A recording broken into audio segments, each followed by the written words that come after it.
तो मेरा नाम है निकांश एंड आज के इस वीडियो में हम करने वाले हैं इंग्लिश 02 की वीकली समरी 04, जिसमें हम करेंगे पूरा का पूरा week 4 with each and every question. तो चलिए स्टार्ट करते हैं। इस वाले वीक में हमको कुछ खास ऐसी चीज़ें तो नहीं है जो हमारे एग्जाम में पूछी जा सकती हैं, बट ये इन जनरल आपके काफ़ी ज़्यादा काम आ सकती हैं। ठीक है, बहुत ज़्यादा छोटा वीडियो होने वाला होगा ये, क्योंकि इसमें कुछ खास ज़्यादा लाइक अमाउंट ऑफ टास्क या कंटेंट तो है नहीं, बाकी देख लेते हैं। ठीक है, so let's start with writing to argue. अब जैसा कि आपको पता है कि हम अपनी डेली लाइफ में कहीं ना कभी आर्ग्यूमेंट जरूर करते हैं। आर्ग्यूमेंट का क्या मतलब होता है? लाइक आपस में एक तरह की बहस हो गई। ठीक है, डिबेट्स भी आप एक तरह से कह सकते हैं। ठीक है, सो उसमें होता क्या है कि एक कोई पर्टिकुलर हम टॉपिक उठाते हैं एंड उस पर्टिकुलर टॉपिक पे दो या उससे ज्यादा लोग अपना ओपिनियन रखते हैं। अब ये ओपिनियन मोस्ट ऑफ केसेस में अलग होता है। इसको आप सिंपल एक तरीके से समझ सकते हैं कि हमारे देश में बहुत ज़्यादा क्रिकेट से लोग प्रेम करते हैं। ठीक है, एंड कुछ लोग कैप्टनसी को लेके बहुत ज़्यादा लाइक उत्सुक रहता है कि हाँ मेरा फेवरेट प्लेयर कैप्टन होना चाहिए। ठीक है, सो कुछ लोग जो महेंद्र सिंह धोनी के फैन है एंड कुछ लोग जो हैं लाइक रोहित शर्मा के फैन है। सो आर्गुमेंट ये उठता है कि आईपीएल में कौन ज़्यादा बेटर कैप्टन है। ठीक है, तो इसको लेके कुछ लोगों का ओपिनियन ये रहेगा कि एमएस धोनी ज़्यादा अच्छे कैप्टन है, कुछ लोगों का ओपिनियन रहेगा रोहित शर्मा ज़्यादा अच्छे कैप्टन है। सो एक ये ऐसा टॉपिक है जिसपे अलग अलग राय दे सकते हैं लोग। ठीक है, अब ये जो राय है, ये जो डिबेट्स है वो वर्बली हो सकती है एंड साथ ही साथ रिटन फॉर्म में भी हो सकती है। अब हम यहाँ पे रिटन फॉर्म की बात करेंगे। ओके, सो पॉइंट हम देख लेते हैं। Just as we speak we often write to argue. जैसे हम बोलते हैं वैसे ही हम आर्ग्यू करने के लिए लिख भी सकते हैं। There are always two sides for even more. अब देखिए, जनरली जब भी हम आर्ग्यूमेंट करते हैं तो कहीं ना कहीं हर सिक्के का दो पहलू होता है। वैसे ही एक टॉपिक पे एक, दो या उससे ज्यादा राय हो सकती है लोगों की। ठीक है, एंड मतलब मोस्ट अगर फंडामेंटल लेवल पे जाए तो एटलीस्ट दो राय तो होती है। ठीक है, दो सजेशन होते लोगों के किसी पर्टिकुलर टॉपिक पे। ठीक है, चलो, structure of argument is important. अब जब भी हम आर्ग्यूमेंट करते हैं इन द रिटन फॉर्म तो वहाँ पे स्ट्रक्चर बहुत ज्यादा इंपॉर्टेंट हो जाता है। ठीक है, आप एक तरह से समझ सकते हैं इसको ऐसे की तरह। तो जैसे ऐसे में क्या होता है, सबसे ऊपर हम हेडिंग लिखते हैं, देन हमारा पैरा 1 आता है, फिर पैराग्राफ 2, फिर पैराग्राफ 3 एंड लास्ट में कंक्लूजन। ऐसे लिखते हैं ना, तो समहाउ उससे ही सिमिलर फॉर्म में हम यहाँ पे कह सकते हैं कि आर्ग्यूमेंट की राइटिंग भी है। Usually statement of situation is given first, followed by argument from one side against the other. तो सबसे पहले तो हम जो भी स्टेटमेंट होती है सिचुएशन की वो लिखते हैं। यानी कि बेसिकली हमारा टॉपिक क्या है। तो जैसे कि अभी हमने एग्जांपल में समझा था कि who is better captain, MS Dhoni और रोहित शर्मा। ठीक है, तो ये हमारा स्टेटमेंट हो गया सिचुएशन का। अब यहाँ पे पहला आर्ग्यूमेंट लिखा जाएगा। देखिए पहला पर्सन कह रहा है, हो सकता है पहला पर्सन धोनी का सपोर्टर हो एंड वो कहते कि हाँ MS Dhoni is great captain और ज्यादा बेटर कैप्टन है as compare to Rohit Sharma due to dash dash dash, मतलब जो भी वो रीजन देना चाहे। ठीक है, अब पहले दो पैराग्राफ हम जो भी बंदा बोल रहा है, जो भी पहला पर्सन है, हम उसका आर्ग्यूमेंट सुनेंगे। ठीक है, कैसे वो प्रूव कर सकता है कि धोनी ज्यादा बेटर कैप्टन है। बट थर्ड और फोर्थ पैराग्राफ में हमें यहाँ पे बात से पलटने होते हैं। ठीक है, यहाँ पे अब हम सेकंड पर्सन को लाते हैं एंड वो अपनी बात रखता है।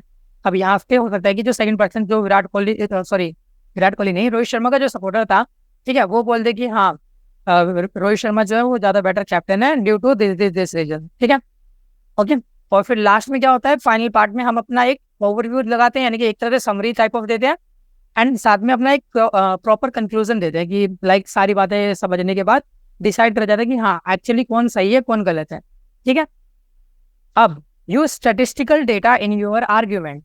तो आप अगर स्टेटिस्टिकल डेटा यूज करेंगे अपने आर्ग्यूमेंट में तो आपका आर्ग्यूमेंट स्ट्रॉन्ग होगा। स्टेटिस्टिकल डेटा का मतलब हो गया कि लाइक आप यूज कर सकते हैं प्रीवियस डेटा का जो भी आपको पता है। ठीक है, जैसे कि हमने जो टॉपिक लिया था कि who is better captain, Rohit Sharma और एमएस धोनी, तो यहाँ पे आप अपना स्टेटिस्टिकल डाटा यूज कर सकते हैं। आप बोल सकते हैं कि हाँ धोनी ने ज्यादा नंबर ऑफ मैचेस में कैप्टनसी करके मैच जिताया है। आप बोल सकते हैं कि रोहित शर्मा ने कम पीरियड ऑफ टाइम में एमएस धोनी के जितनी इक्वल ट्रॉफीज जीती हैं अपने कैप्टनसी टेन्योर में। ठीक है, तो आप ऐसे अलग अलग पॉइंट्स को रख सकते हैं। ठीक है, तो जितना ज्यादा आप स्टेटिस्टिकल डेटा यूज करेंगे उतना ज्यादा आपका आर्ग्यूमेंट स्ट्रॉन्ग होगा। नेक्स्ट टॉपिक है लैब मैनुअल। अब आप अगर साइंस स्ट्रीम के होंगे या फिर इवन अगर आप किसी भी लैब में गए होंगे तो आपने देखा होगा कि वहाँ पे लैब मैनुअल रखे हुए होते हैं। ठीक है, 10th तक तो जनरली सारे साइंस लैब में जाते हैं। ठीक है, तो वहाँ पे लैब मैनुअल रखे रहते हैं। अब लैब मैनुअल क्या होता है? Lab manual is nothing but a note containing sets of instruction. So basically एक ये ऐसा इंफॉर्मेशन का लाइक ब्रोचर होता है जिसके अंदर कहीं ना कहीं हमें इंस्ट्रक्शन लिखे रहते हैं कि क्या चीज़ कैसे करनी है।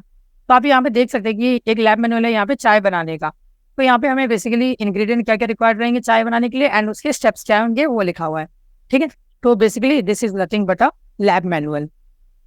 ओके, आगे बढ़ते हैं। Writing to influence. इन्फ्लुएंस का मतलब होता है लाइक किसी पे अपना इम्पैक्ट छोड़ना, किसी और पर्सन पे अपना इम्पैक्ट डालना। ठीक है, कैसे आप उससे अपनी बात मनवा सकते हैं।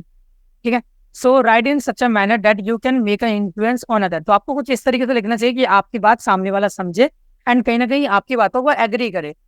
You can do this by using statistical data. तो जैसे कि मैंने आपको बताया था कि जितना ज़्यादा आप स्टेटिस्टिकल डेटा यूज करेंगे उतना ज़्यादा आपका जो भी बात है लोग उस पर लाइक सीरियसनेस लेंगे एंड कहीं ना कहीं उसको वैल्यू करेंगे।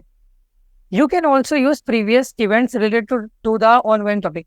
तो आप प्रीवियस इवेंट्स को भी यूज कर सकते हैं जो भी टॉपिक आपका चल रहा है। ठीक है, तो जैसे कि आप इसमें ऐसे समझ सकते हैं कि लाइक बीजेपी वर्सेस कांग्रेस ले लीजिए। ठीक है, तो आप पिछले इवेंट्स का यूज कर सकते हैं कि हाँ कांग्रेस ने कुछ ऐसा करा था, कांग्रेस के टाइम पे ये चीज़ अच्छी थी, ये चीज़ बुरी थी। या फिर आप बीजेपी के लिए भी ये सेम चीज़ कह सकते हैं कि बीजेपी के टाइम पे ये चीज़ अच्छी है एंड ये चीज़ बुरी है। ठीक है, तो लाइक अपना अपना ओपिनियन रख सकते हैं। Use these words to create an impact on others. ठीक है, तो आप यहाँ पे वर्ड गिवन है इन वर्ड्स को यूज कर सकते हैं। इससे आपका जो भी लाइक ऐसे होगा, जो भी आपकी राइटिंग स्किल होगी वो इंप्रूव होगी एंड कहीं ना कहीं सामने वाला आपसे इन्फ्लुएंस होगा। ओके, बस इतना ही था। एंड यहाँ पे कुछ क्वेश्चन है जिसके आंसर मैंने पहले से मार्क कर रखे हैं, तो आप एक बार इसको देख सकते हैं। अ गुड ऐसे नीड्स रिवीजन। तो एक जो अच्छा ऐसे होता है उसको रिवीजन की रिक्वायरमेंट रहती है। बिल्कुल, रिवीजन का मतलब होता है आपने ऐसे लिख दिया, देन आप बार बार उसको देखेंगे कि आप उसमें क्या इंप्रूवमेंट कर सकते हैं। तो ऐसे आपका जो ऐसे होगा वो लगातार बेटर होता जाएगा। ठीक है, second question is 20 to 25% of time and words may be given to the illustration while writing an essay. So ये भी ट्रू है। ठीक है, जब भी आप अपना एसे लिखते हैं, ठीक है, तो उसमें आपको 20 से 25% अपना टाइम देना चाहिए वर्ड्स पे कि आप कौन सा करेक्ट वर्ड यूज कर रहे हैं एज पर द सिचुएशन और एज पर द टॉपिक। ठीक है, एंड अपनी आप अलग अलग तरीके की इलस्ट्रेशन को लगा सकते हैं, यूज कर सकते हैं, अपनी क्रिएटिविटी दिखा सकते हैं, जिससे आपका जो ऐसे होगा वो कहीं ना कहीं ज्यादा इन्फ्लुएंशियल बनेगा। थर्ड है sentences and paragraph must not remain connected while writing an एसे। तो ये तो सीधे सीधे बोल जाएगा। आपको पता है कि जब भी हम एसे वगैरह लिखते हैं तो हमारे जितने भी पैराग्राफ्स होते हैं वो एक दूसरे से इंटरलिंक्ड रहते हैं। ठीक है, आप अगर एक जनरल केस ले लें तो आपको पता है कि जब भी हम ऐसे लिखते हैं तो हम कुछ इस टाइप से लिखते हैं कि स्टार्टिंग में हेडिंग आती है, देन एक छोटा सा इंट्रो आता है, देन हमारा जो भी टॉपिक होता है, जो भी प्रॉब्लम्स वगैरह होती है हम उसको डिस्कस करते हैं एंड देन फाइनल पार्ट में सोल्यूशन डिस्कस करते हैं। तो यहाँ पे आपको दिख रहा होगा कि कहीं ना कहीं एक इंटर कनेक्शन है सारे पैराग्राफ के बीच में। ठीक है, तो यहाँ पे तो इन्होंने बोला कि कनेक्शन नहीं होना चाहिए, तो इसलिए ये फॉल्स हो जाएगा। Fourth question is a good essay must not have synopsis.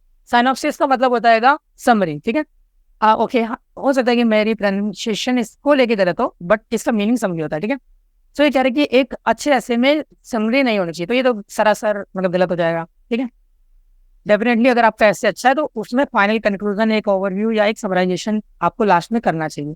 ठीक है, फिफ्थ क्वेश्चन है when we write to argue the final part usually takes an overview and reaches an acceptable conclusion. तो ये तो ट्रू हो जाएगा। जब भी हम अपना ऐसे एंड कर रहे होते हैं तो हमें लास्ट में कंक्लूजन वगैरह अपना देना पड़ता है। ठीक है, सो इस वीक में इतना ही था। आई होप आपको अच्छे से समझ आया होगा।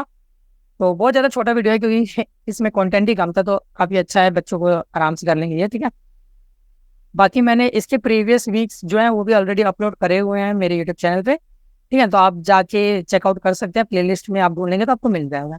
इवन मैं यहाँ पे डिस्क्रिप्शन बॉक्स में भी उसका लिंक दे दूंगा, तो आप टैप करके उसको देख सकते हैं। सारी प्लेलिस्ट अवेलेबल है। ठीक है, इंग्लिश की तो है ही, साथ में हमने स्टैटिस्टिक्स 01 की हमने स्पेसिफिकली प्लेलिस्ट बना दी है एंड उसमें भी वीडियो डालने स्टार्ट कर दिया है, तो आप वो भी चेकआउट कर सकते हैं। ठीक है, इस वीक से लेके अगर आपको कोई भी इशू, कोई भी डाउट हो तो आप कमेंट सेक्शन में अपना डाउट लिख सकते हैं। मैं आपके डाउट को रिजॉल्व करना पसंद करूंगा। Okay, thank you so much for watching this video and मिलते हैं नेक्स्ट वीडियो में। जब तक के लिए all the best for your future.